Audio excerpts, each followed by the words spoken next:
Hey everyone, and welcome. I am absolutely thrilled to have you here today because we are kicking off something really special. Welcome to the very first explainer in our brand new series, Human Consciousness in the Context of Indian Knowledge Systems and Modern Sciences. And today's explainer is titled, Meaning and Definitions of Consciousness. We are literally about to dive into one of the most profound, mind-bending mysteries humanity has ever faced. But don't worry, we've got some beautifully structured information to guide us through it. So let's just jump right into it.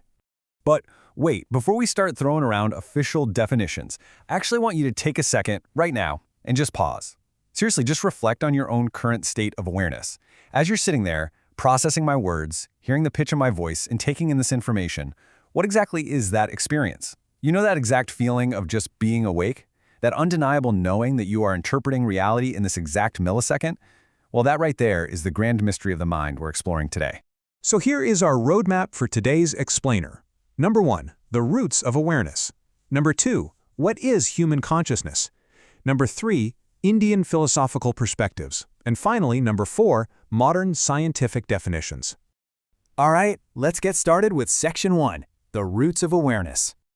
You know, humanity has universally chased this concept of the mind through language for thousands of years. And by looking at the ancient words our ancestors used, we can actually uncover a ton about how they viewed their own minds. For instance, take the Latin root conscientia. Literally translated, it means knowledge with or joint knowledge, combining con, meaning with, and sciere, meaning to know. What's fascinating is that initially this term was super tied to moral self-awareness. It was all about an individual knowing right from wrong, acting like an internal judge keeping you in check. Now contrast that with the Sanskrit root chit, which translates to perceive or be aware, forming the Hindi word chaitana. In ancient Indian philosophical traditions, especially in Vedanta and yoga, chit isn't just about human morality. It evokes this incredibly profound sense of mindfulness, alertness, and a universal, pure awareness that goes way, way beyond just being a good person. It's absolutely wild how these two ancient languages approach the mind from such different angles. One is all about shared moral knowledge, while the other is rooted in this unbounded, pure perception. So how did this evolve into the English word we use today? Well, René Descartes published his famous Meditations in 1641, but it was actually a bit later, in 1690, that the modern English understanding of consciousness really started to take shape. That's when the philosopher John Locke published his essay concerning human understanding. Locke is pretty much the guy credited with popularizing the modern use of the word in English.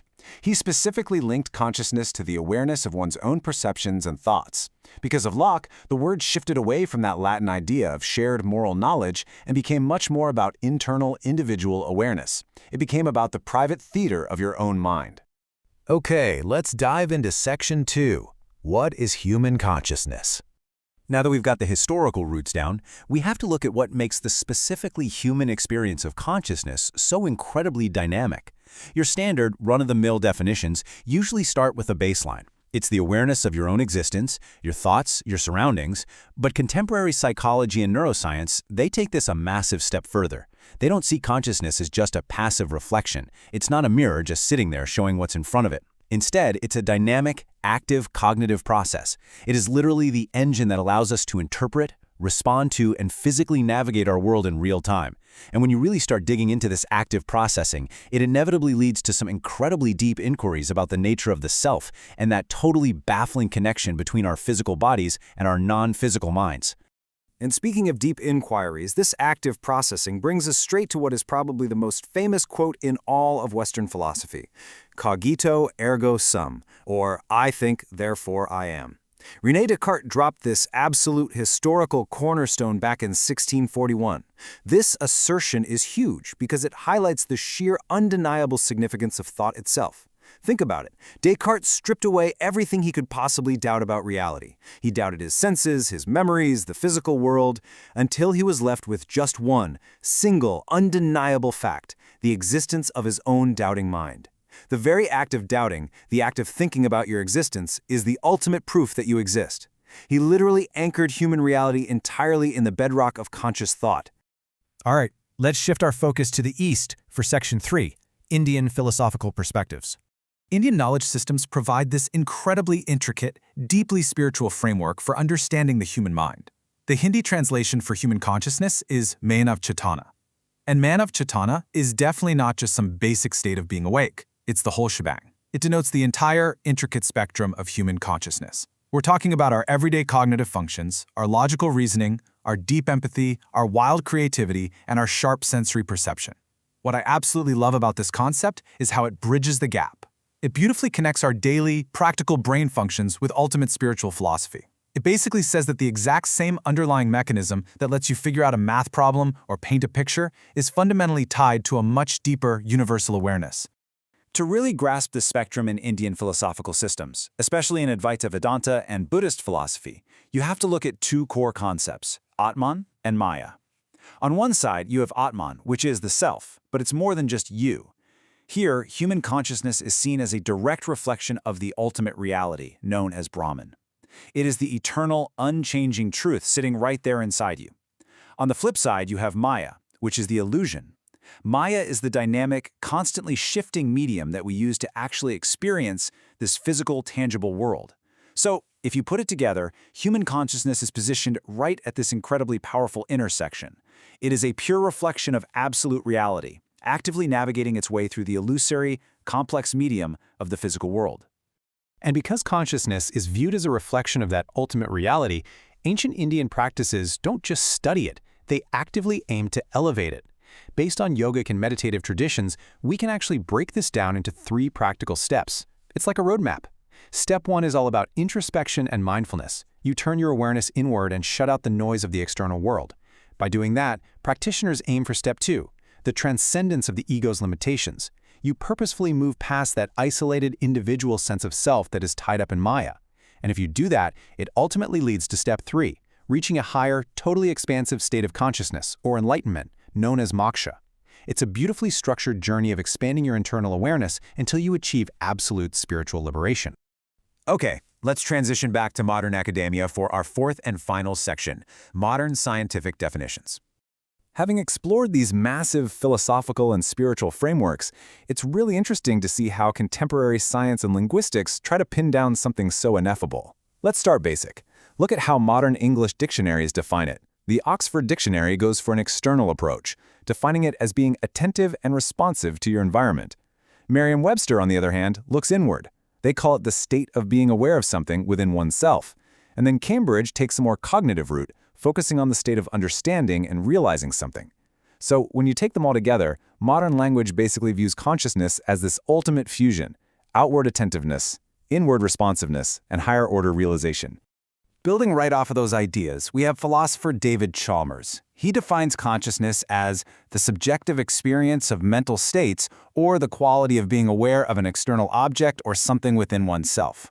Now, Chalmers is a huge name here because he represents a broader perspective in modern academia that says consciousness is the absolute essence of mental life. For Chalmers, the brain isn't just a biological computer crunching data in the dark. It's about the subjective, internal feeling of that processing. It's about what it is actually like to taste chocolate, or feel joy, or see a bright red apple. That subjective experience is the whole ballgame. Which perfectly tees up William James, an absolute titan in early psychology. Back in 1890, he defined consciousness as the function of knowing, being aware and perceiving the flow of experience. I really want to highlight his historical contribution here, mostly because of that beautiful phrasing, the flow of experience. James didn't think consciousness was a bunch of chopped-up, isolated moments, like flipping through separate photographs in an album. Not at all. He saw it as a continuous flowing stream of awareness. It's a river that seamlessly connects our past memories, our present sensations, and our future hopes into one single, unbroken reality. Now, what's really interesting about this slide is how the heavy-hitting neuroscientists of our era tackle that stream from completely different, highly specialized angles. Take John Searle. He argues that human consciousness is strictly a biological phenomenon, like no different than digestion or photosynthesis, except it's uniquely characterized by that subjective experience. Then you have Francis Crick and Christoph Koch, who zoom way in on the anatomy. They argue it arises specifically from the rapid interaction of neural processes, specifically clustered up in the brain's cortical regions. Next is Antonio Damasio, who looks at it functionally. He says consciousness is just the process of the brain mapping the physical body to create a distinct sense of self in relation to the environment. And finally, Susan Blackmore echoes William James a bit, calling it the stream of experiences you're aware of, but she emphasizes it results strictly from physical neural activities. Notice a theme here? All these modern scientists are working hard to ground the ephemeral, floaty mind deeply into the hard, physical biology of the brain. And those distinct angles build up into three really prominent scientific models that try to explain the actual mechanics behind the curtain. First, Stanislav Dehaene says consciousness comes from the brain broadly encoding, storing, and reporting information so it becomes globally accessible to us. Bernard Bars has a similar take. He says consciousness is basically a spotlight. You have all these massive, hidden, unconscious processes happening in your brain, and consciousness is just the spotlight revealing them. Once they enter the light, you become aware of them. And finally, there's integrated information theory, or IIT. IIT proposes that human consciousness is a highly complex integration of informational states within the physical brain that yields one unified experience. But here's the crucial takeaway from all of these models. The brain is somehow taking massive amounts of isolated, hidden data and combining it into one unified state. It is exactly like an orchestra taking dozens of individual, totally separate instruments and seamlessly blending them into one soaring, beautiful symphony. So, as we wrap up today's explainer, I want to leave you with a pretty provocative question to chew on. Based on everything we've synthesized today, what do you think?